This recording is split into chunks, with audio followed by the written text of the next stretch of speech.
अपनी आंखें बंद करें और पूर्वी एशिया के बारे में सोचें। आपके दिमाग में क्या आता है? शायद चेहरे इतने समान हैं कि वे लगभग अलग नहीं किए जा सकते। साझा सौंदर्य मूल्य या प्राचीन परंपराएं जो समान भूगोल में जड़ें जमाए हुए हैं। लेकिन यह धारणा कितनी सही है? क्या चीन, जापान और कोरिया के लोग वास्तव में एक बाहरी व्यक्ति के दृष्टिकोण से इतने समान हैं? या ये सतही समानताएं हजारों वर्षों से अलग अलग ऐतिहासिक रास्तों द्वारा आकार लिए गए गहरे सांस्कृतिक अंतर को छुपाती हैं? इनमें से कौन पुरानी सभ्यता का उत्तराधिकारी है? वे आनुवंशिक रूप से कितने करीब है? वे एक ही वर्णमाला क्यों नहीं इस्तेमाल करते? यह पाठ आपके मन में इन सभी सवालों के जवाब देने का प्रयास करता है, रूढ़ियों से परे जाकर वैज्ञानिक, ऐतिहासिक और मानव शास्त्रीय डेटा पर भरोसा करते हुए। जबकि भौगोलिक निकटता और कुछ शारीरिक विशेषताएं इन तीन संस्कृतियों की स्पष्ट समानता की नींव है। प्रत्येक एक अनूठी भाषाई, ऐतिहासिक और समाज शास्त्रीय यात्रा का परिणाम है। इस यात्रा को ट्रेस करना न केवल उनके अंतर को समझने में मदद करता है, बल्कि सहस्राब्दियों तक फैली जटिल पारस्परिक बातचीत के ताने बाने को भी उजागर करता है। आनुवंशिक रूप से चीनी, जापानी और कोरियाई लोगों के बीच स्पष्ट समानता मुख्य रूप से उन्हें मंगोलॉइड नामक व्यापक समूह में वर्गीकृत करने पर आधारित है। यह वर्गीकरण ठंडे जलवायु क्षेत्रों के लिए अनुकूलित कुछ शारीरिक विशेषताओं पर आधारित है जो हिमयुग के दौरान विकसित हुई। हालांकि इस व्यापक समूह के नीचे महत्वपूर्ण विविधता मौजूद है। उदाहरण के लिए, चीन अपने विशाल भौगोलिक आकार के कारण सबसे अधिक विषम संरचना रखता है। उत्तरी चीनी मंगोल और माचू जनसंख्या के साथ आनुवंशिक निकटता दिखाते हैं, जबकि दक्षिणी चीनी, थाई और वियतनामी जैसे दक्षिण पूर्व एशियाई लोगों के साथ अधिक करीबी संबंध साझा करते हैं। येलो नदी और यांगत्जे नदी की घाटियां मानवता के सबसे पुराने कृषि समुदायों की मेजबानी करती हैं, जिससे प्रारंभिक आनुवंशिक विविधता हुई। कोरियाई लोग प्रायद्वीप की अपेक्षाकृत अलग-थलग भूगोल के कारण एशिया की सबसे समरूप आबादी में से एक है। अनुसंधान से पता चलता है कि कोरियाई जापानी लोगों के अधिक निकट आनुवंशिक संबंध रखते हैं, न कि चीनी के साथ। जाहिर है, इसका मतलब ये नहीं है कि वे बाहरी प्रभावों से अछूते रहे हैं। मंगोल आक्रमणों और चीन से प्रवासन की लहरों ने उनके जीन पूल में योगदान दिया है। जापानी लोगों की उत्पत्ति और भी अधिक रोचक है, क्योंकि यह दो मुख्य प्रवासन लहरों के मिश्रण पर आधारित है। पहली लहर जोमोन लोग थे, लगभग 4 ईसा पूर्व, 3 ईसा पूर्व, जो शिकारी संग्रहकर्ता जीवन शैली जीते थे और जिनका आनुवंशिक संबंध आज की आइनू लोगों और कुछ साइबेरियाई जनसंख्या से है।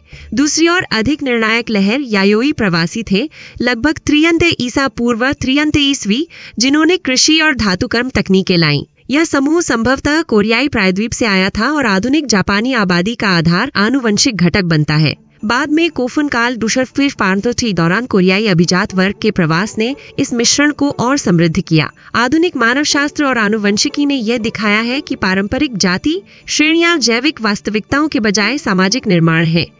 अधिकांश मानव आनुवंशिक विविधता किसी भी समूह के भीतर मौजूद है, जबकि समूहों के बीच अंतर न्यूनतम है। इसलिए इन तीन लोगों के बीच मुख्य मतभेद जैविकी से कम और हजारों वर्षों की सांस्कृतिक, ऐतिहासिक और भाषाई प्रगति से अधिक उत्पन्न होते हैं। यहाँ सबसे परिभाषित अंतर भाषा की पड़ताल करना समस्या को स्पष्ट करेगा। भाषा इन संस्कृतियों को अलग करने के लिए सबसे तीखा उपकरण है, क्योंकि वे एक ही भाषा परिवार से भी नहीं है और संरचनात्मक रूप से काफी अलग है। चीनी हान्यू टिबेटन परिवार की सिनेटिक शाखा से है और इसकी सुरात्मक प्रकृति से पहचानी जाती है। मंदारिन चीनी के 4 मुख्य सुर होते हैं, जबकि कैंटोनीज में 9 तक हो सकते हैं। एक ही शब्द विभिन्न सुरों के साथ पूरी तरह से अलग अर्थ रख सकता है। वाक्य संरचना विषय क्रिया वस्तु क्रम में होती है। लेखन प्रणाली लिप्यंतरणात्मक हांजी है, जहाँ प्रत्येक अक्षर एक अवधारणा या मोर्फेम को दर्शाता है।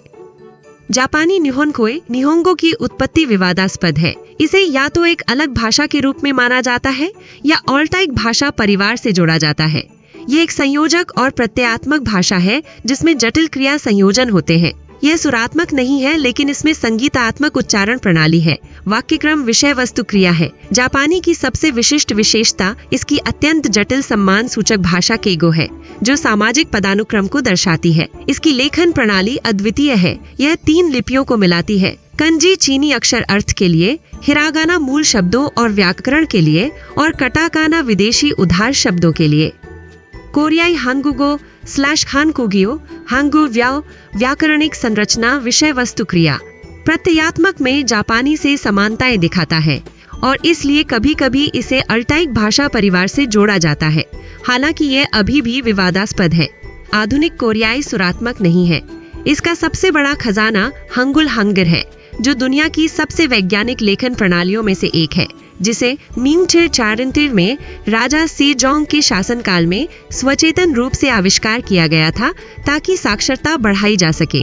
अक्षरों के आकार मुख में उच्चारण की स्थिति का प्रतिनिधित्व करते हैं। पारंपरिक रूप से चीनी अक्षरों को हांजा हानजी कहा जाता था, जो अब सीमित उपयोग में है। शास्त्रीय चीनी सदियों तक क्षेत्र की लिंगुआ फ्रांका रही, जिसने जापानी और कोरियाई शब्दावली को गहराई से प्रभावित किया। सिनो जापानी शब्द कांगो और सिनो कोरियाई शब्द हांजाओ शब्दावली का 70% तक हो सकते हैं। रोचक रूप से आधुनिक वैश्वीकरण के युग में प्रवाह कुछ हद तक उलट गया है। जापानी और कोरियाई से पॉप संस्कृति और प्रौद्योगिकी शब्दों ने चीनी में प्रवेश करना शुरू किया है। ये भाषाई विभिन्नताएं अनिवार्य रूप से अलग सोच के पैटर्न और विश्व दृष्टि लाती हैं। वास्तव में यह भाषाई विविधता हर संस्कृति की अनूठी ऐतिहासिक यात्रा को दर्शाती है। उनकी सभ्यतागत उत्पत्ति को देखें। चीन के पास सबसे पुराने निरंतर लिखित अभिलेख है। शांग वंश लगभग 59 पूर्व पहला पुरातात्विक रूप से सत्यापित वंश है, जिसने भविष्यवाणी के लिए उपयोग किए जाने वाले ओरेकल हड्डी के शिलालेख छोड़े। झोंग वंश लगभग 49 ईसा पूर्व ने स्वर्ग का आदेश मैंडेट ऑफ हेवन की अवधारणा पेश की और एक सामंतवादी प्रणाली स्थापित की। चिन वंश दु वनस पूर्व ने पहली बार चीन को एक साम्राज्य के तहत एकीकृत किया और महान दीवार के निर्माण की शुरुआत की। हान वंश 2010 ईसा पूर्व 22 ईस्वी एक स्वर्ण युग था, जब जातीय चीनी पहचान बनी, सिल्क रोड खुला और कन्फ्यूशियसवाद राज्य की विचारधारा बना।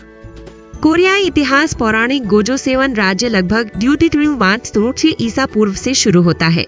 इसके बाद 3 राज्यों का काल पारबॉन जारे ईसा पूर्व, शुष्कवा नरे ईस्वी आया, गोगुर्यो, बिकजे और शिल्ला द्वारा राज्यों का एकीकरण यूनिफाइड शिल्ला काल 64 में। इसके बाद गोर्यो वंश अपना नाम दिया और बौद्ध धर्म की चरम सीमा देखी। जोसियोन वंश ने 55 से अधिक वर्षों तक स्थिर शासन किया, समाज में नव कन्फ्यूशियसवाद फैलाया और राजा सेजोंग के तहत हंगुल वर्णमाला बनाकर एक सांस्कृतिक क्रांति की शुरुआत की।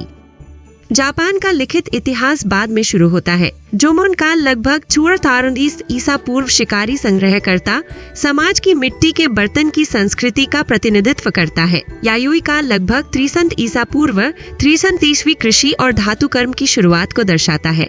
कोफुन काल 22 समाधि टीलों और कुल समाजों से संबंधित है। असुका काल 5 समाधि टीलों और वोल समाजों से संबंधित है। असुका काल 1 से बौद्ध धर्म, लेखन प्रणाली और राज्य मॉडल चीन से अपनाए गए। नारा काल 97 पहला स्थायी राजधानी स्थापित हुआ और केंद्रीय शासन मजबूत हुआ। किंवदंती के अनुसार जापानी शाही परिवार 30 पूर्व तक जाता है और इसे दुनिया का सबसे पुराना निरंतर वंश माना जाता है। 19वीं और 20वीं शताब्दियों ने इन तीनों समाजों को अलग अलग तरीकों से हिला दिया और उनके आधुनिक रूपों को आकार दिया। 19 सदी में अफीम युद्धों से कमजोर हुआ चीन एशिया का बीमार आदमी कहलाता था। चिंग वंश 19 दार्जे में गिरा, जिससे गणराज्य चीन की स्थापना हुई और 19 और ऑरेंज पार्टी ने सत्ता हासिल की। पीपल्स रिपब्लिक ऑफ चाइना की स्थापना की। 1978 में सुधार और खुलापन नीतियों ने चीन को दुनिया की दूसरी सबसे बड़ी अर्थव्यवस्था बनने में मदद की। जापान को आनरे करने में अमेरिकी कमोडोर मैथ्यू पेरी के ब्लैक शिप्स द्वारा जबरदस्ती खोला गया, जिससे ऊन में मेजी पुनर्स्थापना हुई। एक कट्टर आधुनिकता और पाश्चात्यकरण प्रक्रिया। इस तेजी से बदलाव ने जापान को एशियाई शक्ति बनाया, लेकिन 1903 से यूनाइटेड प्रिंस तक सैन्यवादी विस्तार भी हुआ। द्वितीय विश्व युद्ध के बाद अमेरिकी कब्जे के तहत जापान ने लोकतंत्रीकरण किया और तेजी से आर्थिक चमत्कार हासिल करके विश्व मंच पर वापसी की। कोरिया ने 1950 से 1929 तक दर्दनाक जापानी उपनिवेश काल सहा, जिसमें सांस्कृतिक पहचान दबाई गई। द्वितीय विश्व युद्ध के बाद स्वतंत्रता मिली, लेकिन 1952 में शीत युद्ध के कारण विभाजन हुआ। कोरियाई युद्ध निरंतर की दक्षिण को तबाह किया। दक्षिण कोरिया ने 1960 के दशक से अधिनायकवादी शासन के तहत और 1980 के दशक से लोकतंत्रीकरण के तहत अद्भुत आर्थिक विकास है नदी पर चमत्कार देखा। उत्तर कोरिया ने जुचे स्वावलंबन विचारधारा के केंद्रित एक बंद तानाशाही शासन का विकास किया। ये विभिन्न आधुनिकता के अनुभव सामाजिक चरित्रों को गहराई से प्रभावित करते हैं। ये ऐतिहासिक भिन्नताएं स्वाभाविक रूप से संस्कृति की हर परत में प्रकट होती हैं। उदाहरण के लिए धर्म और आध्यात्मिकता में चीन पारंपरिक रूप से 3 शिक्षाओं को एक साथ अपनाता है। सामाजिक व्यवस्था और नैतिकता के लिए कन्फ्यूशियसवाद, दार्शनिक और आध्यात्मिक मार्गदर्शक के रूप में ताओवाद और परलोक के विश्वास के लिए बौद्ध धर्म, पूर्वज पूजा और प्रकृति की आत्माओं से जुड़े लोक विश्वास भी मौजूद है। यद्यपि साम्यवादी युग में आधिकारिक नास्तिकता अपनाई गई, आज राज्य नियंत्रित धार्मिक स्वतंत्रता है। जापान का स्वदेशी धर्म शिंटो है, जो प्रकृति की आत्माओं, कामी, पूर्वजों के प्रति सम्मान और पवित्रता की अवधारणाओं पर आधारित है। बौद्ध धर्म 8वीं सदी में कोरिया के माध्यम से आया, जिससे ज़ेन जैसे अनूठे स्कूल विकसित हुए। अधिकांश जापानी जीवन के विभिन्न चरणों में शिंटो और बौद्ध दोनों अनुष्ठानों में भाग लेते हैं। यह सम्मेलन जापानी धार्मिक जीवन को परिभाषित करता है। कोरिया में पारंपरिक रूप से शैमनिज्म मू, बौद्ध धर्म और कन्फ्यूशियसवाद था। 12वीं सदी में विशेषकर दक्षिण कोरिया में ईसाई धर्म प्रोटेस्टेंट और कैथोलिक तेजी से फैलकर लगभग 3% आबादी तक पहुंच गया। बौद्ध धर्म अभी भी महत्वपूर्ण है। उत्तर कोरिया में जुचे विचारधारा एक राज्य धर्म की तरह काम करती है। पाक कला भी इन भिन्नताओं को दर्शाती है।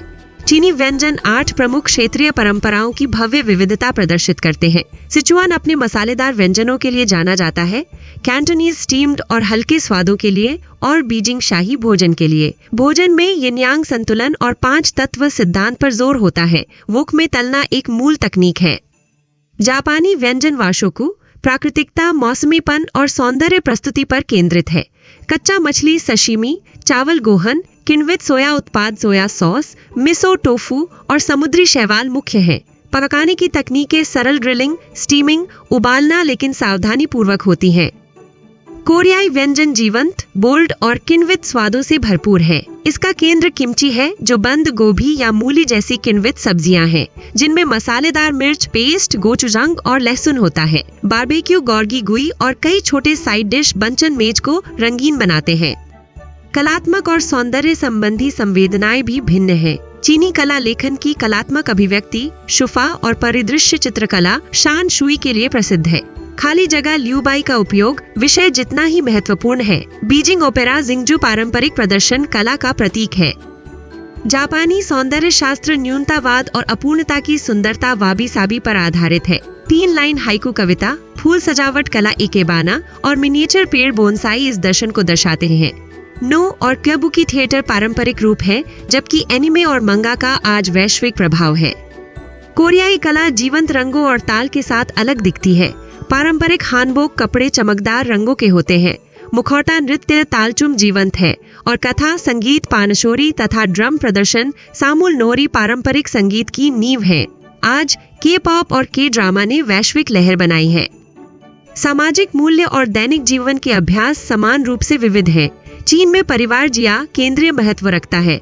विस्तारित परिवार संरचनाएं और बच्चों सियाओ पुत्र भक्ति में निवेश पारंपरिक मूल्य है। आधुनिक प्रभाव जैसे वन चाइल्ड पॉलिसी और तीव्र शहरीकरण इस संरचना को बदल रहे हैं। जापान में समूह सामंजस्य व सामाजिक जीवन की नींव है। व्यक्ति की सच्ची भावनाओं होने और सामाजिक अपेक्षाओं के अनुसार बाहरी अभिव्यक्ति टाटेमाए में अंतर होता है। वरिष्ठता संबंध सेनपाई कोहाई कार्यस्थलों में महत्वपूर्ण होते हैं।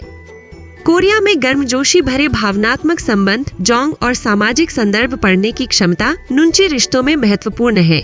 शिक्षा पर असाधारण जोर दिया जाता है, जो सालाना विश्वविद्यालय प्रवेश परीक्षा सुनेऊ में चरम पर पहुंचता है, जब पूरा देश लगभग ठहर सा जाता है। आज इन 3 देशों के बीच संबंध साझा इतिहास की विभिन्न व्याख्याओं से उत्पन्न तनावों से आकार लेते हैं। जापानी औपनिवेशिक काल ने कोरिया में गहरे घाव छोड़े और चीन में जापानी कब्जे ने स्थायी निशान बनाए।